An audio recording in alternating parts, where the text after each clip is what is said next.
me that if I park and then I come back and park again, I don't have a grace period. I'm clamped immediately. What's that? Why are you doing that? City parking. You're wrong. You're so wrong. Manditorera what kendi yangu inini. Yekuti ndingadenda kabatsira umwe mwana ari kuda kuendeswa kuchikoro or something. I don't even use my money on me. I'm hurt. I am so hurt, and I'm hurting for everyone that you claim musina kana kutaura naye.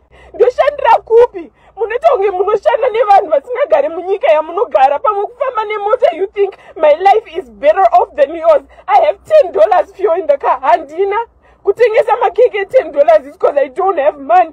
I'm making $3 from a $10 cake.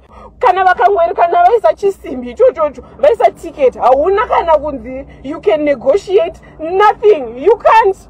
I can't even ask kuti ndibhadhare dollar. Sure, how does $1.57 for clamping even equate to anything? Honestly, tipei makadi ekubhadhara per month. Tipei hedu ndinobhadhara indopinda mutown every day. I paid that money, but I'm not okay. Ndabuda 120 nasini yandisina weakness erinor. I have people to take care of. My parents are now grown. They need someone to take care of them. Ndorama nchibuda mari ye parking.